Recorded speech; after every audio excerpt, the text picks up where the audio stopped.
Jesús somos una familia. Y me dijo una hermana hace 2 o 3 días, estamos para ayudarnos. Segundo libro de Crónicas, capítulo 7 y versículo 14. ¿Se acuerdan que le llamamos capítulos a los números grandes y versículos a los números pequeños? Así que, segundo libro de Crónicas, capítulo 7 y versículo 14. Si ya lo tienen, lean conmigo. Si no lo tienen, escuchen. Dice: si se humillare mi pueblo, sobre el cual mi nombre es invocado, y oraren, y buscaren mi rostro, y se convirtieren de sus malos caminos, entonces yo oiré desde los cielos, y perdonaré sus pecados, y sanaré su tierra. Esta porción trabajamos una serie de 4 mensajes, hoy es el 4.º mensaje, que le titulamos a esa serie Indicaciones de Dios para disfrutar de su agrado. O sea, Dios nos dice cómo podemos agradarle. Dios nos dice cómo podemos disfrutar de su agrado y su presencia. Así que no es mi predicación, no es el bosquejo, no es la idea central.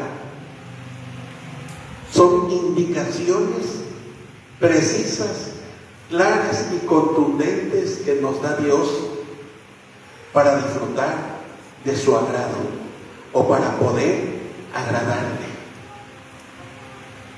Mi deber como pastor, como predicador, es anunciarles lo que dice Dios y no descubrir hilos negros como muchos pretenden. Mi deber es repetirles lo que dice Dios, y el deber de ustedes es escuchar con atención y tomar decisiones. En nuestra congregación hay libertad para decidir. Aquí no tenemos exigencias de que haga esto o haga aquello otro. Aquí brindamos la palabra de Dios y usted tiene que dar una respuesta, una reacción a lo que Dios le dice. Y como siempre tengo costumbre, hermanos, le voy a decir en una oración gramatical el contenido de este mensaje, el último de esta serie. Si no hay conversión de espíritu, alma y mente, no hay arrepentimiento verdadero. Ese es el contenido del mensaje en una oración gramatical. Repito, si no hay conversión de espíritu, alma y mente, no hay arrepentimiento verdadero. Mucho se habla del arrepentimiento, se da estudios, se ilustra, pero no es el conocimiento de lo que es arrepentimiento.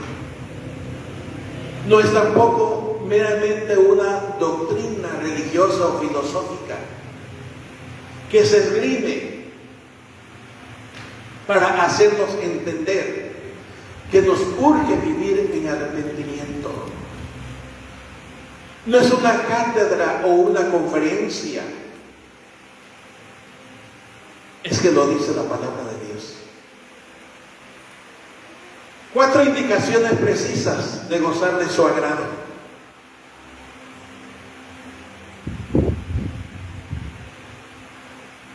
Y esas indicaciones vienen del corazón de Dios, dichas por su propia boca. Si mi pueblo, digo en primer lugar, si mi pueblo, ¿qué, hermanos? ¿Mandé?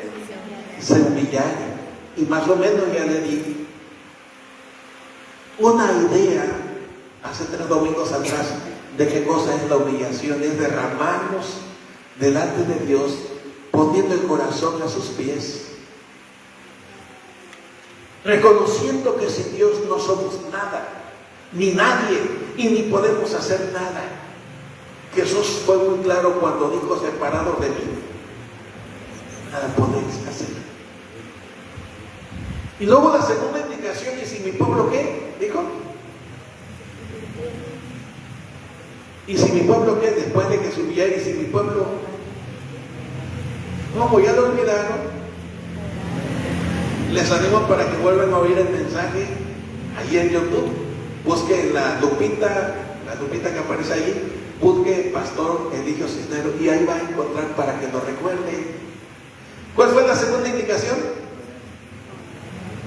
Primero, si mi pueblo se humillara, y luego, y oraren. ¿Qué es orar, hermanos? Es decirle a Dios en ese estado de humillación que no somos nada ni nadie sin Él. Orar es hablar con Dios. Ustedes que enseñaron a los niños, o ustedes que nacieron en cuna evangélica, ¿cuántas veces no se lo repitieron? Hermanos, vamos a hablar con Dios. Y decía la maestra de la escuela dominical: orar es platicar con Dios. Y mientras platicamos a Dios, le decimos lo que hay en nuestro corazón. Le decimos cómo nos sentimos. Le decimos cómo estamos. Y cuando Él nos va a hablar, es a través de la lectura de su palabra. Muchos me han preguntado: pastor, ¿cuál es la voluntad de Dios? Cuando en su palabra encontramos la revelación del plan de Dios para cada uno de sus hijos, del propósito que Dios tiene para uno, sea hombre o sea mujer, joven o señorita o anciano o niño. Dios tiene proyectos de vida.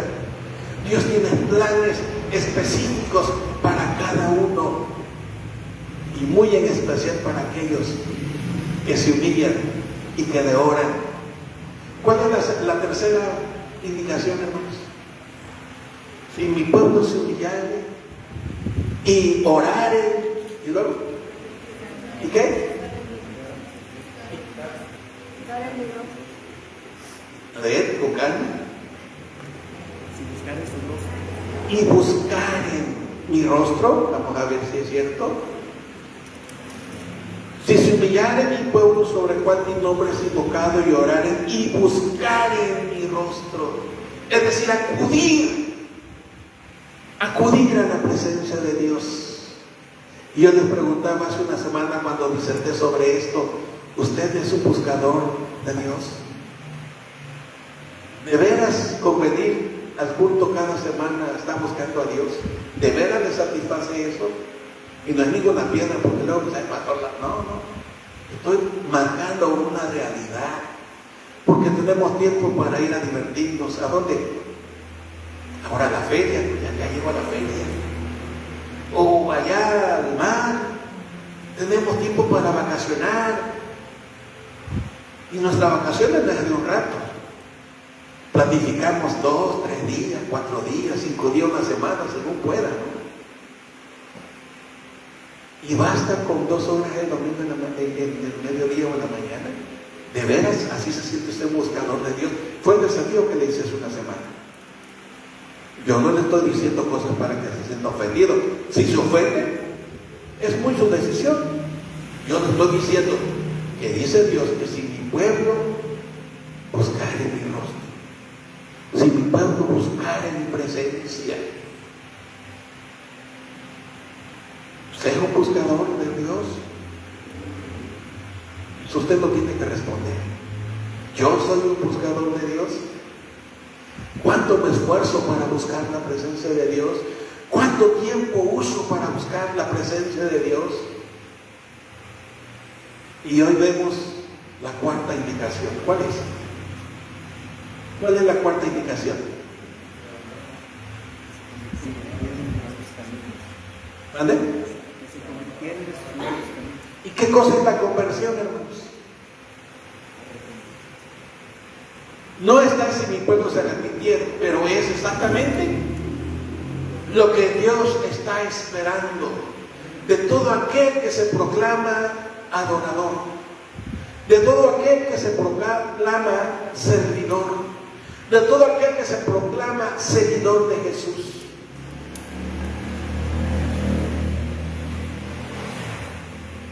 El Nuevo Testamento comienza con el Evangelio según Mateo, y después de la genealogía acerca de el origen del Señor Jesús, cuenta que hubo un hombre que en el desierto y hasta incluso habla cómo estaba vestido y qué comía. Un hombre llamado Juan, y que la multitud de los seguían en el desierto, y él les anunciaba. ¿Y qué les decía? ¿Qué les decía? Arrepentíos, porque el reino de los cielos se ha acercado. Convertíos, porque el reino de Dios ha llegado. Pero había gente que lo criticaba, muy religiosa por cierto, gente que todo el tiempo estaba metida en el templo, gente que todo el tiempo no traía una monedita, gente que traía, dice la Biblia, bolsas llenas de ¿qué? ¿Si lo han leído o no lo han leído? ¿Qué traían en sus bolsas esa gente que se volvieron críticos de ese hombre que decía arrepiéntanse? ¿Qué traían en sus bolsas? En sus bolsas traían al ofertorio lleno de monedas de oro.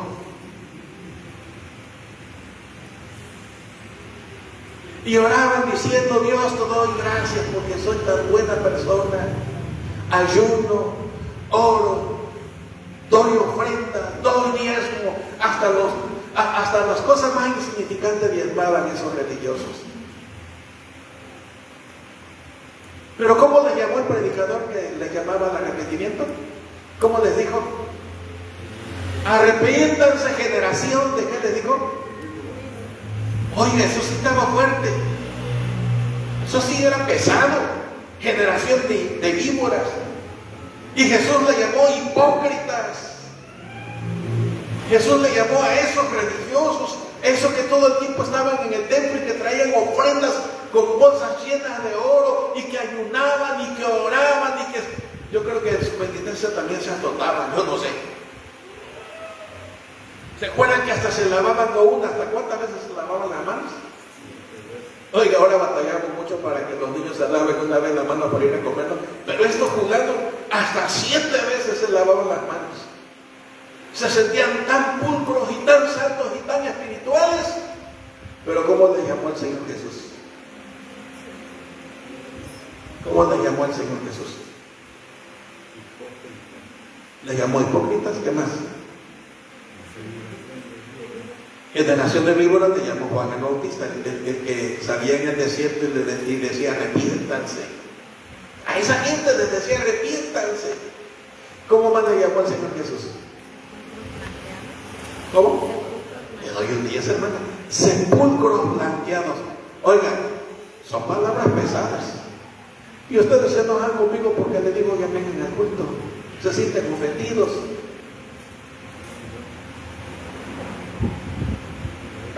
No me dicen a mí nada, lo veo.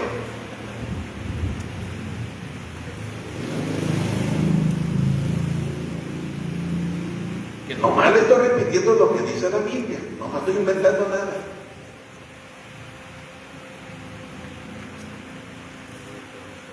Si no hay conversión de espíritu, alma y mente, no hay arrepentimiento verdadero. ¿Usted vive en arrepentimiento, hermano?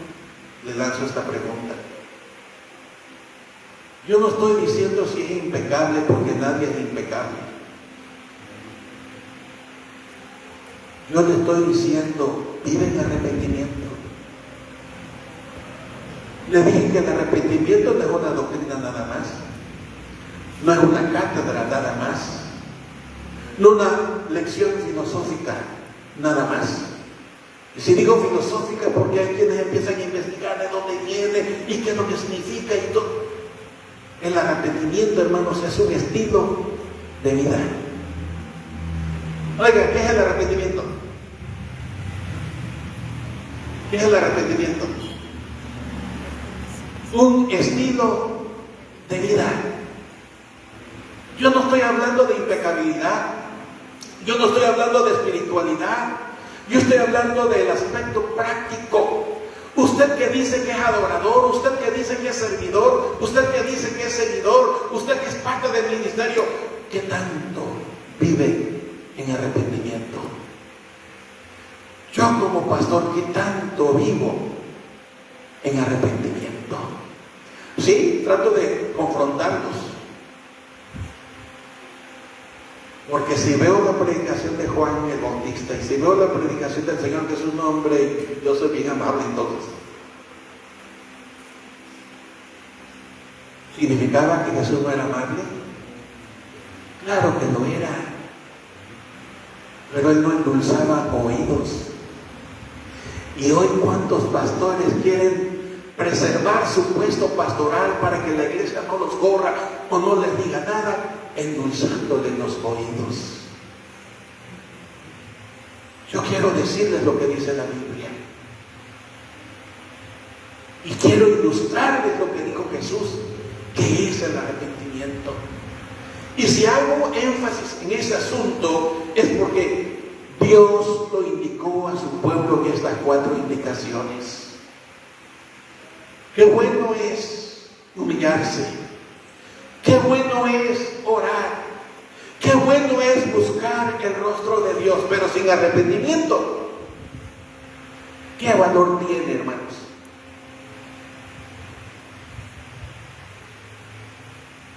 ¿No acaso los religiosos de la época de Jesús y de Juan el Bautista no era gente que estaban en el templo?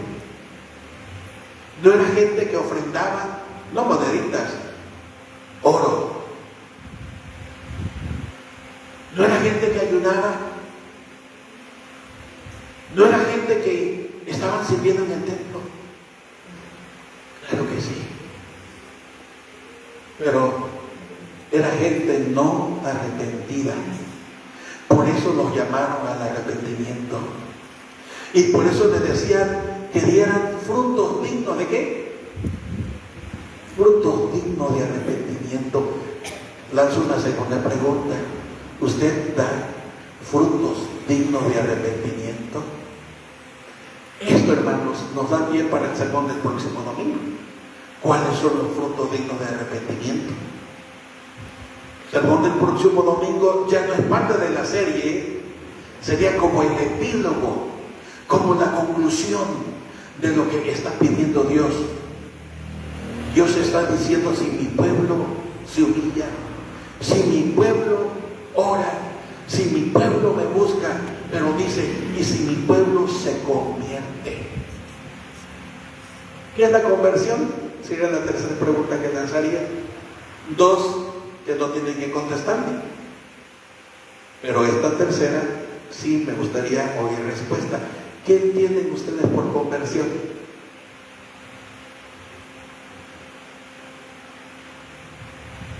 ¿Qué es la conversión? Oí que una vez alguien me preguntó: oyes, ¿por qué ya no tomas bebidas embriagantes? Y digo: no, porque ya estoy convertido. ¿Qué quiso decir con eso? El cambio. Ah, la conversión pide un qué. ¿La conversión es qué? Un cambio. Pero ese cambio no es posible si no hay. Si no hay qué. Si no hay arrepentimiento. ¿Están conmigo? ¿Me voy explicando? El Nuevo Testamento, hermanos, usa 2 términos para hablar sobre el significado de lo que es arrepentimiento. Y esos 2 términos dicen que arrepentimiento es cambio total tanto en el pensamiento como en la conducta y en la manera de vivir. Entonces, ¿arrepentimiento es qué? Un cambio. ¿Conversión qué es? Un cambio. ¿Qué tanto ha cambiado usted, hermanos, de su vida?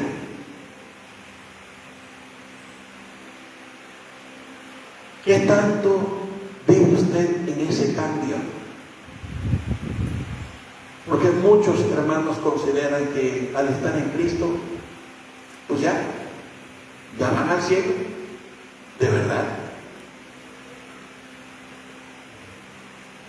Muchas personas enseñan que basta decir yo soy creyente y con eso su nombre ha sido escrito en la vida.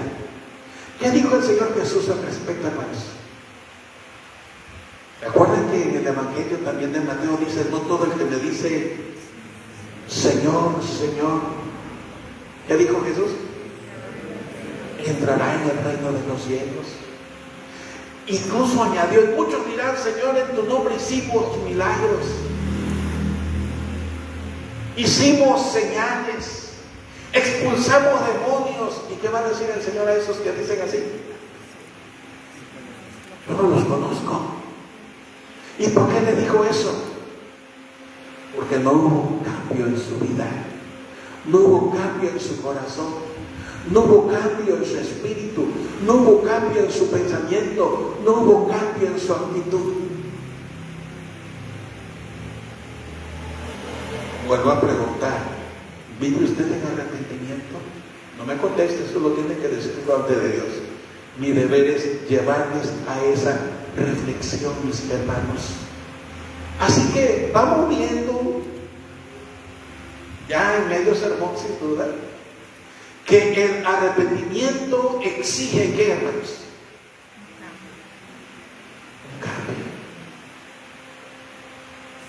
Es decir, exige que el arrepentido abandone la rebeldía y tome la bandera de la rendición ante Jesús y decirle, ¿se acuerdan que el viejo canto?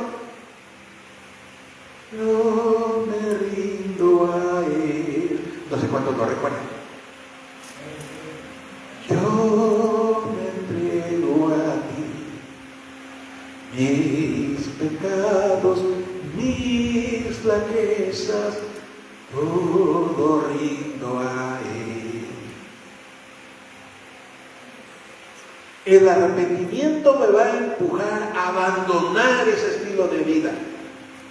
El arrepentimiento me exige que tengo que cambiar mi manera de ver la vida, mi manera de conducirme, mi manera de hablar, mi manera de pensar, mi manera de ver, mi manera de oír.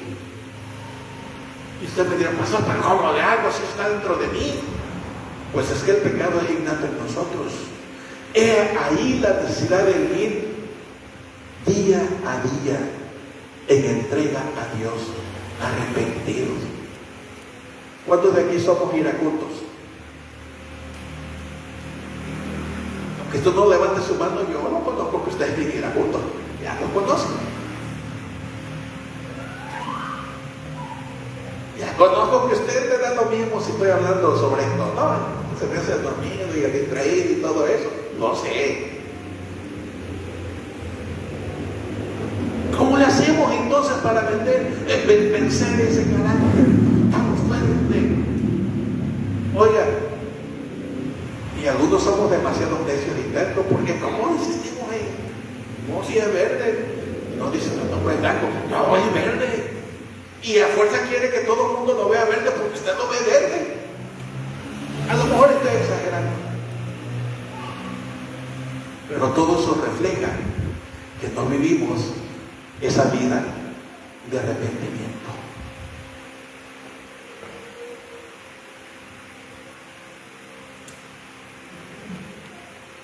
El que se ha arrepentido verdaderamente delante de Dios es empujado a confesar su pecado ante su presencia, a reconocer que le ha ofendido a Dios, a sentir pena, dolor y vergüenza en el alma por haberle faltado al respeto a Dios. Conozco a gente cristiana que hasta planifica su desobediencia. No estoy pensando que aquel que está planeando cómo irse con otra mujer, aquel que dice, hoy nos vamos a distraernos, también merecemos distraernos. Pero el día del Señor, ya hemos ido, ya cumplimos. Y tomamos exactamente la actitud de aquellos que criticaban a Juan el Bautista y al mismo Señor Jesús, argumentando nuestra entrega y nuestra fidelidad cuando no nos importa ofender al Señor y menos nos importa ofender al otro. Oiga, porque si no nos importa ofender a Dios, ¿a poco vamos a detenernos para ofender al prójimo?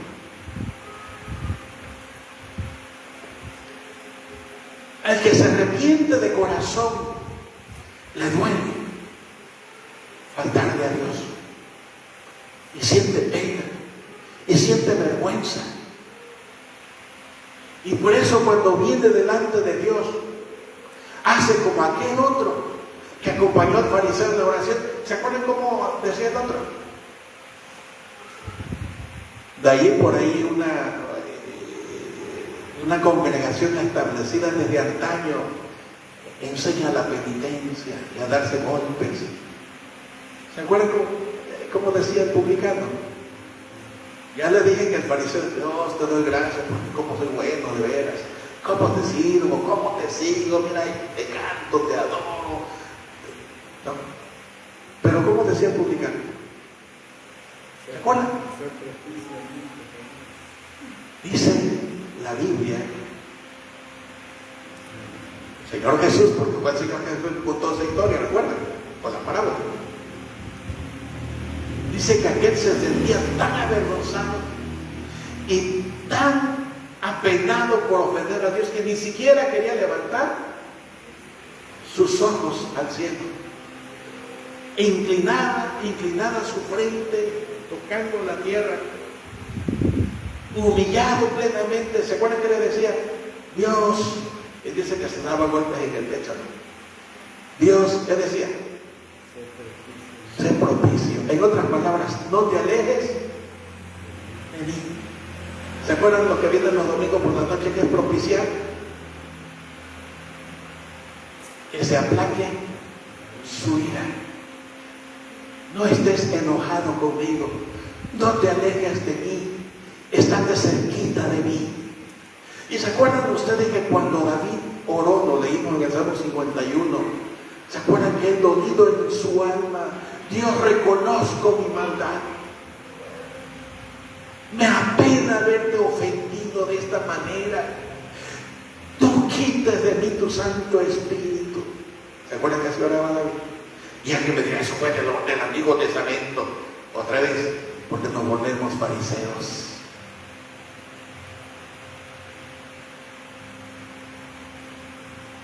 El arrepentimiento implica dolerse por ofender a Dios, por quebrantar su ley, por desobedecer su palabra. El arrepentimiento implica confesar la maldad delante de Dios. No quiero entrar en detalles sobre la confesión auricular, es decir, aquella doctrina que se nos enseñó a los que no nacimos en cuna cristiana, que teníamos que ir ante el sacerdote y decirle para que nos absolviera. Eso se llama confesión auricular. Pero hermanos, la única confesión que Dios escucha es aquella que le hacemos directamente a Él en el nombre de Jesús. Porque así enseñó Jesús. Y todas las cosas que pidieras al Padre en mi nombre. ¿En cuál nombre? En el nombre de Jesús. Cuando pedimos perdón a Dios arrepentidos y le confesamos al Señor, ahí nos lo dice en su palabra: yo oiré de los cielos y sanaré. Y la sanidad tiene que ver con la purificación, tiene que ver con el perdón.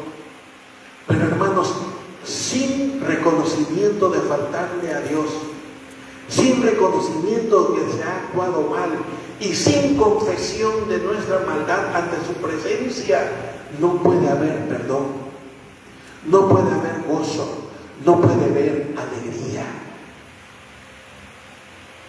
Así que el arrepentimiento me exige abandonar mi situación actual de ofensa o de pecado o de falta delante de Dios y me lleva a decirle a Dios, aunque me sienta avergonzado, en qué le fallé y cómo le falté al respeto. Y el tercer paso, hermanos, del arrepentimiento, ya dije reconocer nuestra falta, ya dije confesar nuestra falta, y el tercer paso es dejar de hacer aquello que se está haciendo y que ofende a Dios. Esa es la conversión, hermanos. Sin arrepentimiento de espíritu, alma y mente, no hay arrepentimiento de verdad. Porque el arrepentimiento verdadero conduce a tres cosas: a reconocer nuestra falta, o nuestro pecado, o nuestro error, a reconocer nuestro pecado delante de su presencia. No solamente reconozco que lo fallé a Dios, ahora se lo tengo que decir a Dios, la confesión. Y el tercer paso es: tengo que dejar de hacerlo, tengo que terminar con esto. Le ilustro, ya vamos terminando. ¿Se acuerdan que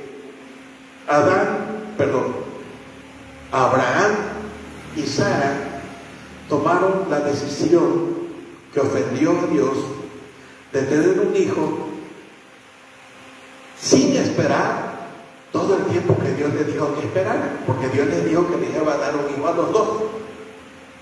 ¿Se acuerdan? A Abraham y a Sara. Dios le dijo que les iba a dar un hijo, el hijo de la promesa se la llama. Pero pasaron muchos años, como 20, y el hijo no llegaba. ¿Qué decisión tomaron? A ver, lectores de la Biblia, ¿qué decisión tomaron Abraham y Sara al ver que el hijo no llegaba? ¿Madre? Le dijo Sara, oye viejito, tomando esto con un sabor mexicano, ¿no? Oye viejito, ¿por qué no mira, aquí está mi muchacha, aquí está mi sirvienta, mira, duerme con ella, embarázala? No le dijo eso, pero se entiende. Y el hijo que tenga va a ser el nuestro, va a ser el hijo que Dios nos prometió. ¿Y qué dijo Abraham?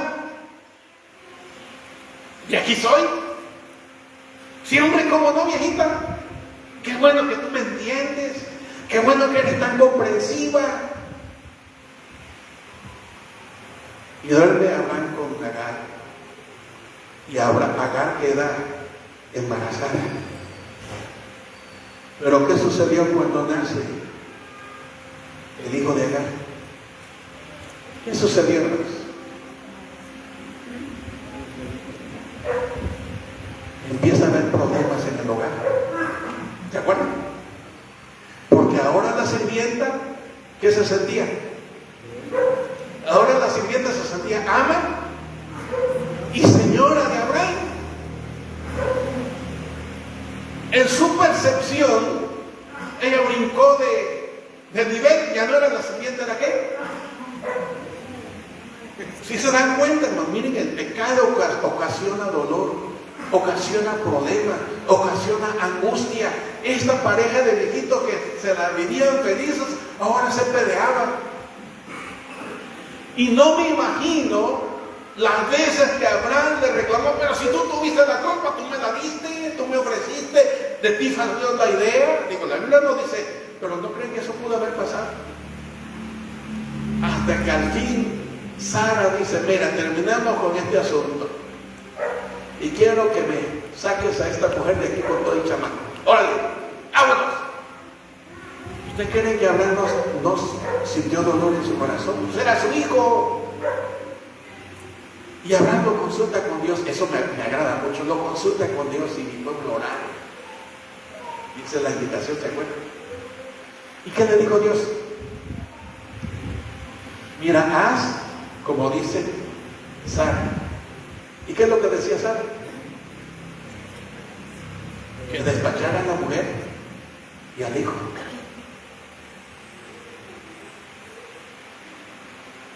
Y hay separación, hermanos. El pecado causa separación. y hay ruina, y hay dolor, y hay quebranto. Porque Ismael, el hijo de Abraham y Agar, no era el hijo del que Dios les había dicho. En su angustia, en su desesperación, habían tomado una decisión contraria a lo que Dios les había dicho. Y al ser contrario a lo que hicieron, a las indicaciones de Dios, le era pecado. Erraron al blanco de Dios. Y Dios tuvo que intervenir. Y Abraham y Sara tuvieron que reconocer que se habían equivocado. Y la solución vino de parte de Dios cuando buscaron al Señor.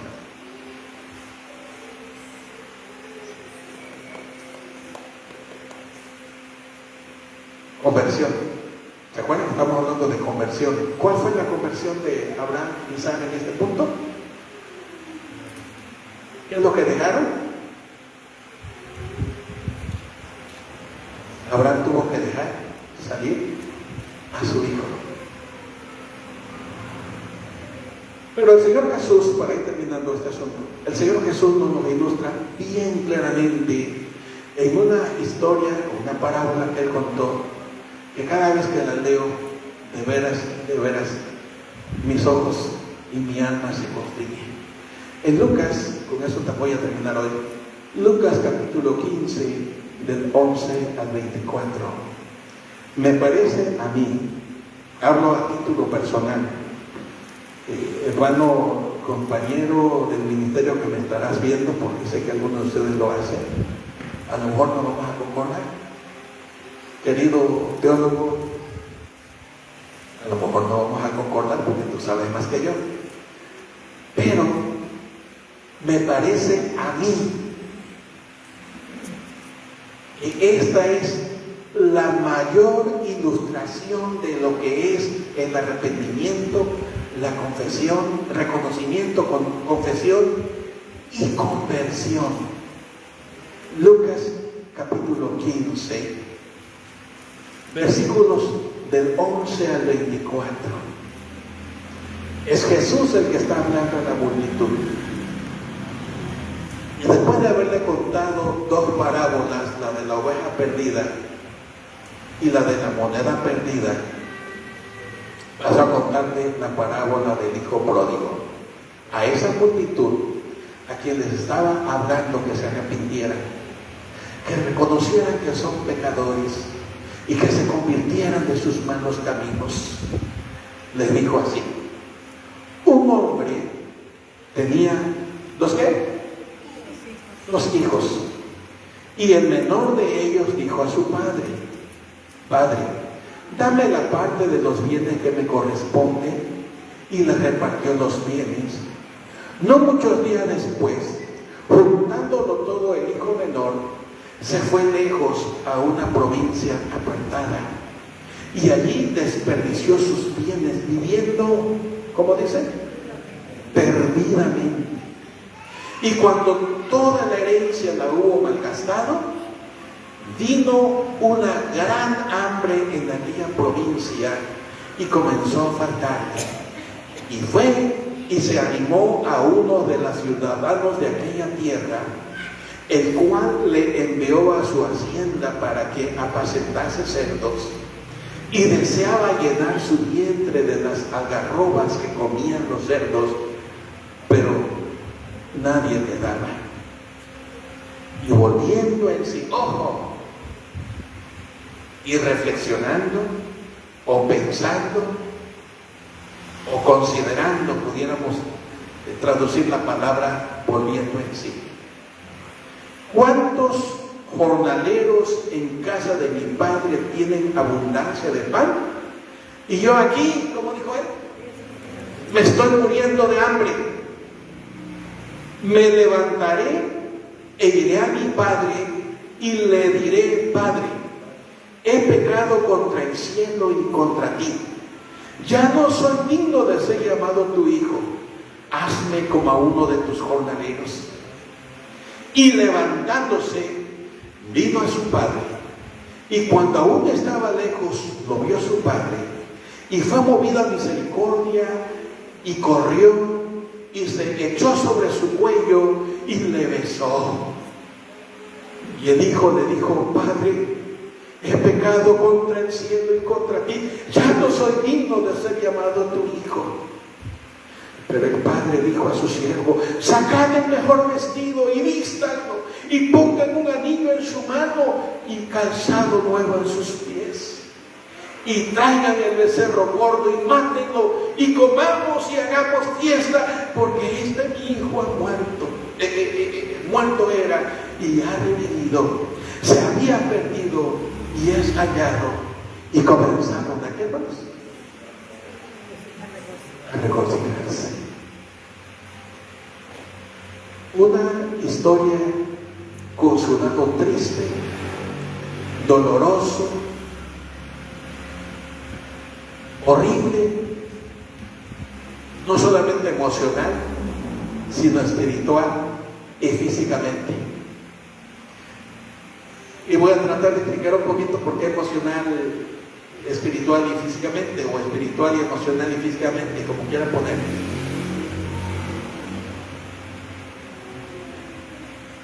Espiritual, porque decidió alejarse de la casa, decidió cortar con su familia, porque esta es la ilustración de lo que es el pecado. El pecado nos separa de Dios, el pecado nos aparta de los demás, el pecado nos hace encerrarnos en nosotros mismos. Pero también emocional. Emocional porque cuando se vio con mucho dinero, ¿qué pasó? ¿Qué pasó cuando se vio con mucho dinero en la mano? Es como aquel rico que dijo: ahora sí, alma mía, mucho tienes para sí, muchos bienes tienes para sí. Gózate, alégrate, disfruta la vida, dale rienda suelta al asunto, ¿no? Porque ahí dice que vivió. ¿Cómo vivió, hermanos? ¿Cómo vivió? Perdidamente. ¿Qué significa eso? De veras que le dio vuelo a la hilacha.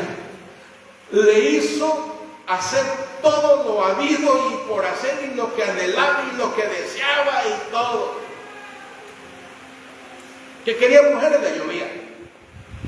Que quería chupar, los amigos le invitaban. Que quería, todo lo tenía. Vivió en libertinaje, pues. Pero cuando se le acabó el dinero, ¿qué pasó?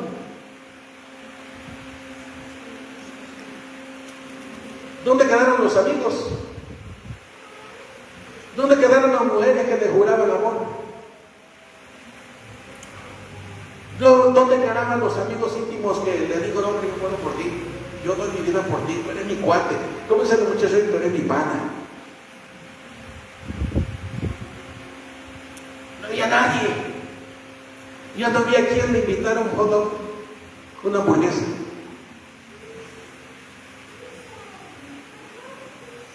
Un chuco para los que viven en Centroamérica.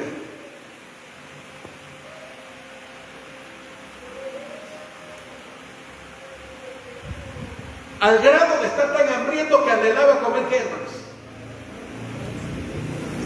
¿Qué anhelaba comer? La comida de los cerdos. Y yo no sé si le tronaba el estómago, yo no sé si los intestinos se le retorcían, lo más seguro que sí, porque, oye, ¿usted ha pasado por alguna vez? Ahí se lo dejo.